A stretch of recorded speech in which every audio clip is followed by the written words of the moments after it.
Hello student, I am Professor Nancy Kansagra and we are going to study the subject cloud computing. In previous lectures, I already taught you about what is cloud computing and why we need cloud computing nowadays and how we can utilize this new technology expandingly to enhance our business or our personal growth. So, in cloud computing, we study about how cloud computing works. कि cloud computing का जो main scenario है that is as per you use according to you pay. तो आप जो भी resources use करना चाहते हो आप उतने टाइम के लिए उसी चीज की सर्विस का आप पेमेंट करते हो, ना ही कि रादर देन आपको पर्टिकुलर हार्डवेयर परचेज करने पड़ेंगे. कि सपोज आपके पास अपना पीसी है या कंप्यूटर है, उसमें आपको एक्सपांडेबल मेमोरी चाहिए, तो क्या करना पड़ता है कि हमें एक्स्ट्रा हार्डवेयर परचेज करना पड़ता है जिसके लिए हमें कुछ कॉस्टिंग देनी पड़ती है. But instead of that cloud computing is providing us कि हम हमारा जो भी डेटा है उसको वर्चुअली स्टोर करें एंड उसका यूटिलाइजेशन करें एंड जितने टाइम के लिए आप उसको यूज करना चाहते हो उतने टाइम के लिए आप उसके लिए पेमेंट करोगे. एंड सेकंड थिंग कि आप इसको वर्ल्ड वाइड कहीं से भी एक्सेस कर सकते हो, आपका जो भी डेटा होगा उसको आप वर्चुअली कहीं से भी एक्सेस कर सकते हो. So that is another main advantage of the cloud computing. Cloud computing में हमने देखा कि उसके 3 लेयर पे कैसे वर्क करता है, कि आज सास एंड पास पे वो कैसे वर्क करता है और ये ईच एंड इंडिविजुअल जो मॉडल है, सर्विस मॉडल है, वो कैसे हेल्पफुल हो रहा है हमारा जो करंट सिनारियो है उसको बेटर वे में एक्सपांड करने के लिए और उसका यूजफुल करने के लिए. वो ऑलरेडी हमने देखा. उसके साथ साथ कुछ डिफरेंट टाइप ऑफ रिसोर्सेज है हमारे पास, कि कुछ ऐसे टूल्स है, उसके एडमिनिस्ट्रेशन टूल्स है, उसके रिसोर्स मैनेजमेंट का जो पूरा वर्चुअलाइजेशन होता है वो कैसे होता है, आपको मेमोरी का और उनका वर्चुअलाइजेशन करना है तो उसको कैसे वर्चुअलाइज कर सकते हो. 4 टाइप ऑफ द वर्चुअलाइजेशन है वो क्लाउड कंप्यूटिंग में कैसे फुलफिल होता है. और ये जो अभी ये क्लाउड कंप्यूटिंग टेक्नोलॉजी है वो एनहांस हो रही है क्योंकि हमारा जो day to day data generation है वो बढ़ रहा है. कि स्पेसिफिकली लास्ट 1.5 ईयर में due to the pandemic situation क्या हुआ है कि हमारा most of the work, more than 80% 75% जो वर्क है हमारा वो क्या हुआ है, ऑनलाइन हो गया. तो ऑनलाइन वर्क होता है, वैसे ही उसके साथ साथ जो डेटा जनरेशन हो रहा है वो भी बढ़ गया है. जैसे कि मैं ये लेक्चर कन्वे कर रही हूँ, it is in context of online. तो ये जो डेटा जनरेट हो रहा है that is one type of the storing data, right. तो ये कहीं ना कहीं स्टोर होगा. तो ये स्टोर करवाने के लिए हम क्लाउड कंप्यूटिंग का यूज कर सकते हैं. अभी आप सोशल मीडिया एप्लीकेशंस यूज करते हो तो सोशल मीडिया का डेटा जनरेट होता है. आप अपने फोन में या किसी और डिवाइस में आपके फोटोज, वीडियोस या किसी और फॉर्मेट में फाइल स्टोर कर रहे हो जो साइज में बहुत बड़ी है, तो उनको स्टोर करवाने के लिए आपको एक पर्टिकुलर रिक्वायरमेंट, स्टोरेज की रिक्वायरमेंट होती है. बट अगर आपकी स्टोरेज खत्म हो गई है तो आपको एक्स्ट्रा स्टोरेज चाहिए, तो उसके लिए अभी हम क्लाउड कंप्यूटिंग पे मूव हो सकते हैं क्योंकि क्लाउड कंप्यूटिंग के थ्रू हम उसको वर्चुअली स्टोर कर सकते हैं और उसको कहीं भी एक्सेस कर सकते हैं. जिसका एग्जांपल है आपका गूगल ड्राइव या तो आपके गूगल फोटोज.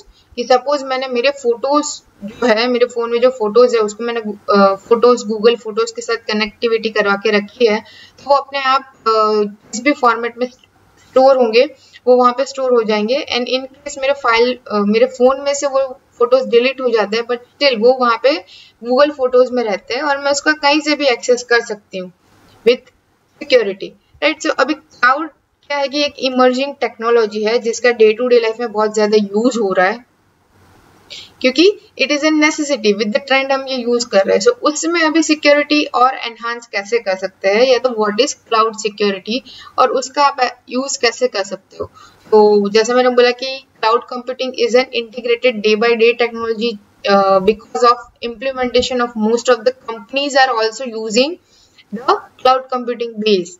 कि जो हमारी IT सेक्टर्स है, गवर्नमेंट सेक्टर्स है, बहुत सारी जगह पे क्लाउड कंप्यूटिंग का यूज हो रहा है. And with the use of the cloud computing, cloud security comes into the picture. And cloud security means nothing but it is the set of control based technologies which designed to maintain the security, protect and the information, data security and all the applications associated with.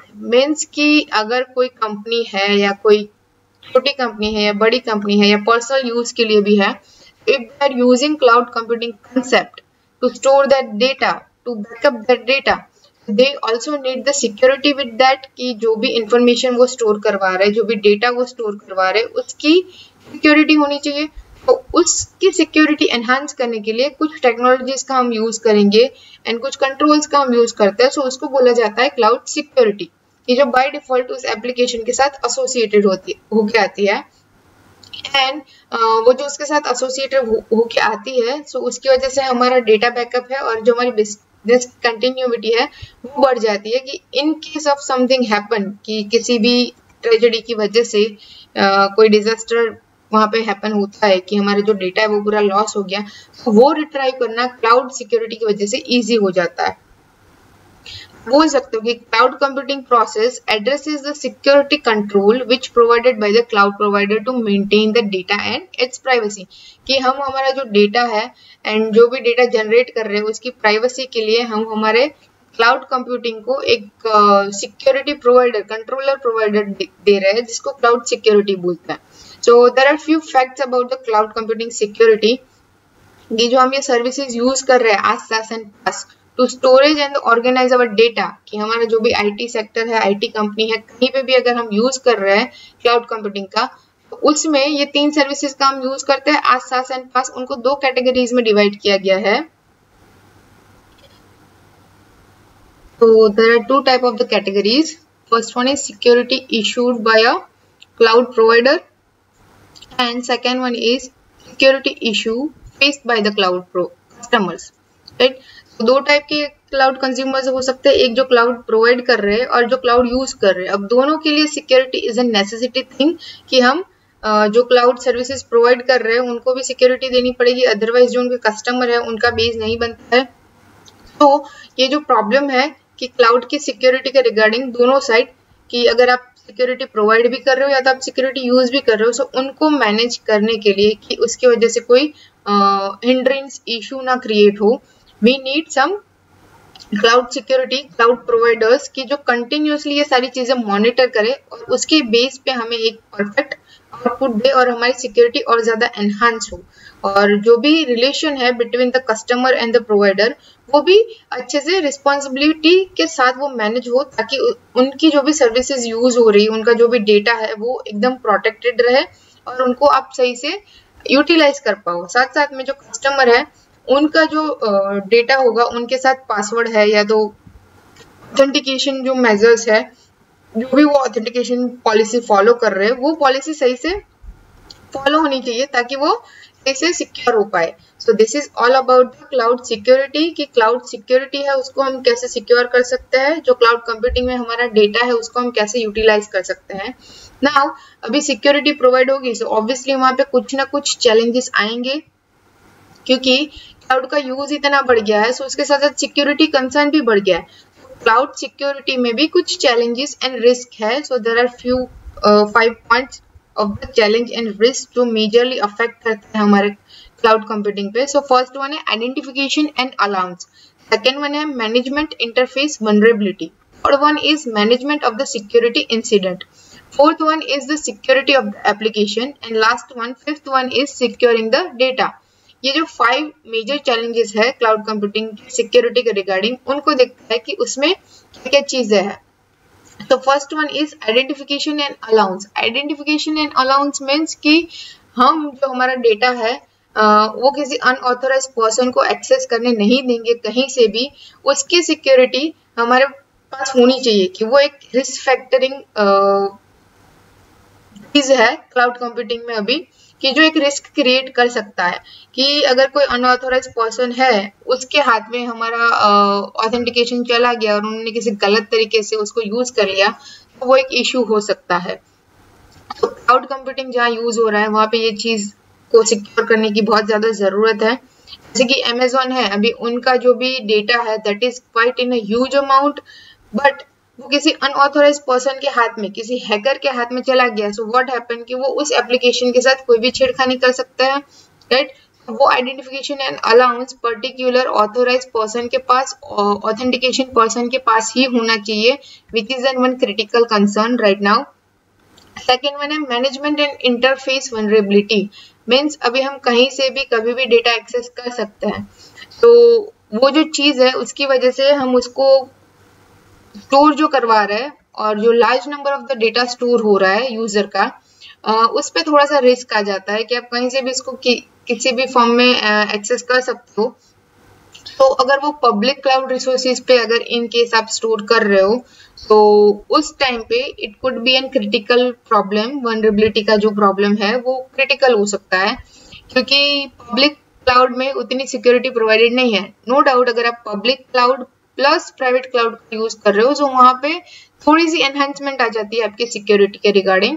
But अगर आप simply public cloud use कर रहे हो और उसमें आपका data store करवा रहे हो, सो उसकी मैनेजमेंट की जो रिस्पॉन्सिबिलिटीज है कि आपका डेटा प्रॉपरली मैनेज हो रहा है कि नहीं हो रहा है, आपने जहाँ पे स्टोर किया था उसी सर्वर पे हो रहा है कि नहीं हो रहा है, वो सारी चीजों पे थोड़ी वनरेबिलिटी इशू बढ़ जाती है। Third thing, management of security incident means कि जो कस्टमर है उनका जो डेटा है उनके डिटेक्शन में या तो उनके रिपोर्टिंग में या तो उनको जो मैनेजमेंट कर रहे हैं हम उसका उस क्रिटिकल टाइम पे उस प्रोसेस में थोड़ा डिले हो रहा है कि कोई प्रॉपर मैनेजमेंट नहीं हुई है और कस्टमर को कोई इशू है और वो इस बताने में क्लाउड का जो भी प्रोवाइडर है वो उसको हैंडल करने के लिए टाइम ले रहा है। Management of the security incident, उस टाइम पे प्रॉब्लम हो सकती है।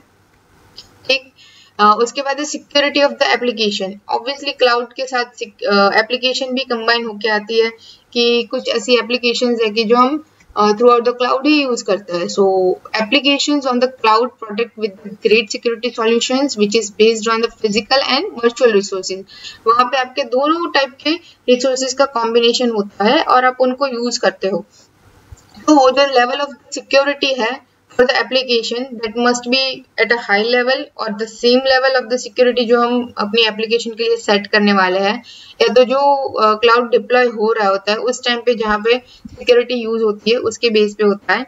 एंड क्लाउड सेंट्रलाइजेशन मैनेजमेंट भी जो डिस्ट्रीब्यूटेड वर्कलोड करता है उस पर भी सही से होना चाहिए, ताकि हम कहीं से भी अगर उस एप्लीकेशन को एक्सेस करेंगे तो उसमें दिक्कत ना आए।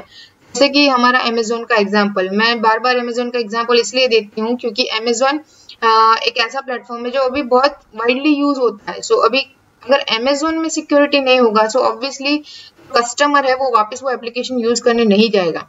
अमेज़न की security is an priority, right, कि उसका सेंट्रलाइजेशन है, डिसेंट्रलाइजेशन है, जो वर्कलोड उन्होंने डिस्ट्रीब्यूट किया हुआ है ईच एंड एवरी मॉड्यूल के लिए जब वो डेटा स्टोर होता है उस टाइम पे, उसकी सिक्योरिटी अगर वो एक हाई लेवल पे नहीं रखेंगे सो जो प्रोवाइडर्स है उनके लिए भी दिक्कत होगी एंड जो यूजर्स है उनके लिए भी दिक्कत होगी।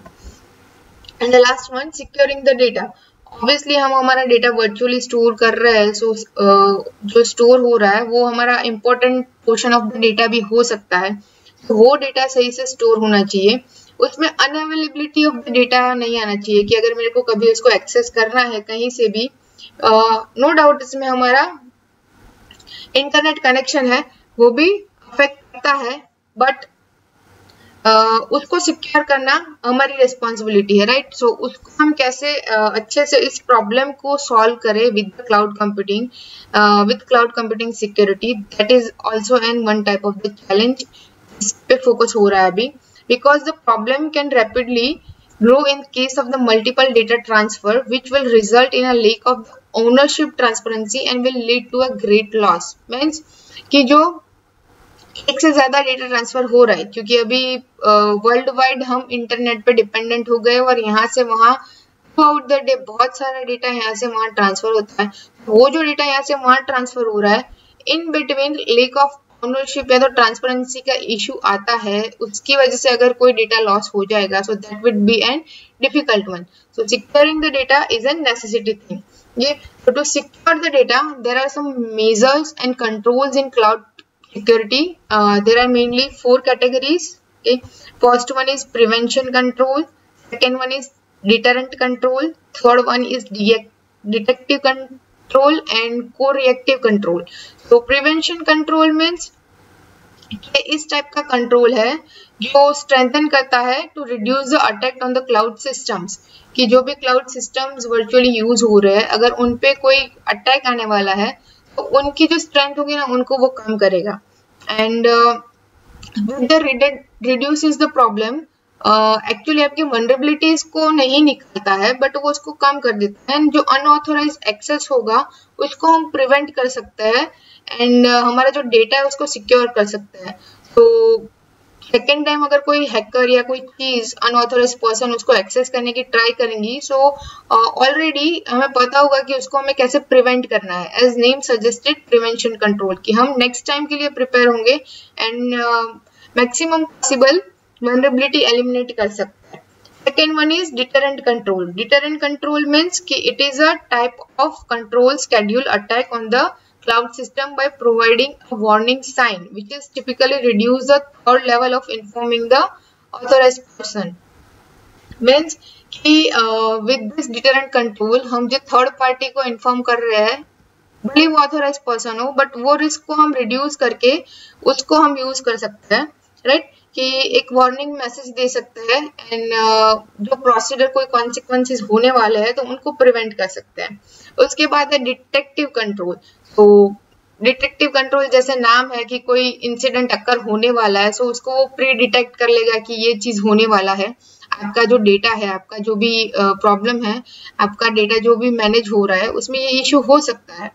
उसको कैसे अरेंज करें और वहां पे कैसे हम डिटेक्शन एंड इंट्रूजन को, प्रिवेंशन को यूज करके जो भी हमारा अटैक होने वाला है उसको पहले से ही प्रिपेयर होके हमारे इंफ्रास्ट्रक्चर को उस तरीके से सपोर्ट करवाए कि हमारे जो भी एप्लीकेशन है या जो भी डेटा है उस पर कोई हार्म ना पहुंचे। सो हमारा अपने आप क्लाउड सिक्योरिटी बढ़ जाएगा। And last one is corrective control. So this control reduces the consequences of an incident by putting a halt on damage. It further restore and backup and rebuild a system so that everything works correctly. कि कोई अगर ऐसा in case कुछ ऐसी vulnerability आ रही है, कोई attack होने वाला है और कोई वार्म या वायरसेस आता है, तो वो पहले से ही वो करेक्टिव कंट्रोल अगर वहां पे होगा तो वो क्या करेगा कि वो उसको होल्ड पे डाल देगा। पॉसिबिलिटी होगी तब तक वो उसको डिनाई कर देगा एंड उसके बाद वो डिसाइड करेगा कि ये आगे बढ़ना चाहिए कि नहीं बढ़ना चाहिए। एंड अगर इन केस आपका कुछ डेटा लॉस भी होता है या उसके साथ कोई प्रॉब्लम होती है, तो इन फ्यूचर हम उस डेटा को रिस्टोर भी अच्छे से कर पाएंगे, उस पर बैकअप भी अच्छे से ले पाएंगे और पूरे सिस्टम को भी रीबिल्ड करके उसको अच्छे से हम यूज भी कर सकते हैं। This is the benefit of measure and controls कि अगर हम ये 4 कंट्रोल्स का हम हमारे क्लाउड सिक्योरिटी में इंक्लूजन करते हैं तो उसका डेफिनेटली हमारे सिक्योरिटी पे एक अलग इम्पैक्ट आता है और उसकी वजह से हम हमारे डेटा को और ज्यादा सिक्योर बना सकते हैं। There are the few tips कि how we can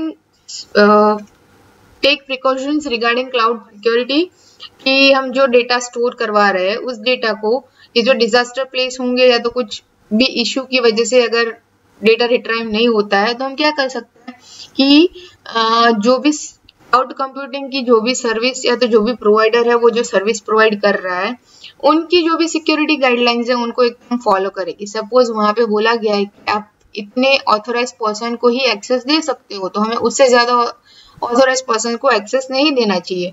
आप पासवर्ड इनके साथ शेयर नहीं कर सकते, तो आपको पासवर्ड उनके साथ शेयर नहीं करना चाहिए, राइट? फिर जो भी बेनिफिट एंड एक्सपर्ट्स होते हैं कि हमारा कोई ऑर्गेनाइजेशन है, वहां पे हमारी सर्विसेज को, डिवाइसेस को हैंडल करने के लिए अगर आपने कोई पर्सन रखा है जो ट्रस्टवर्दी है, तो हम क्या कर सकते हैं कि उन पे फोकस करके देख सकते हैं कि हमारा सिक्योरिटी और कैसे एनहांस हो पाए। फिर हम फायरवॉल का यूज कर सकते हैं। हमने फायरवॉल के बारे में पढ़ा था कि आप फायरवॉल का यूज करके आप अपने पर्टिकुलर डिवाइसेस को सिक्योर रख सकते हो। सो सिमिलरली क्लाउड कंप्यूटिंग में भी है कि हम फायरवॉल और एंटीवायरसेस का यूज करके उसको सिक्योर रख सकते हैं।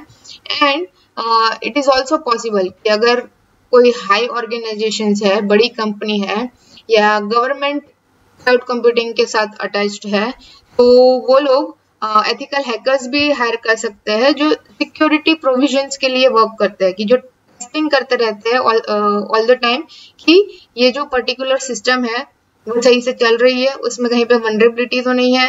उसकी वनरेबिलिटी स्कैनिंग की प्रोसेस वो करते हैं, उसके असेसमेंट की प्रोसेस वो करते हैं। एंड उनको ऐसा लगता है कि यहाँ पे अनऑथोराइज एक्सेस हो रहा है या तो अनएथिकली कोई डेटा वहां पे आने वाला है, तो वो उन डेटा को वहीं से डिस्कार्ड कर देते हैं या तो उनको प्रिवेंट करने के लिए वो लोग प्रिपेयर रहते हैं, right. So there are some type of hackers, ethical hackers in market जो अच्छे के लिए काम करता है कि जो बाहर से जो भी वनरेबिलिटी वाला डेटा आ रहा है या कोई और हैकर तो हमारे सिस्टम को हार्म पहुंचाना चाहता है, उनके डेटा को प्रिवेंट करने के लिए हम जो गुड हैकर्स है उनका भी यूटिलाइजेशन कर सकते हैं। So these are the cloud security precautions. What is cloud security and उनके जो रिस्क एंड फैक्टर्स है वो क्या है, एंड उसको प्रिवेंट करने के लिए आप कंट्रोल्स कैटेगरी वाइज कैसे यूज कर सकते हो उसके बारे में था। If you guys have any doubt regarding this, you can put your question in below comment box. Thank you so much.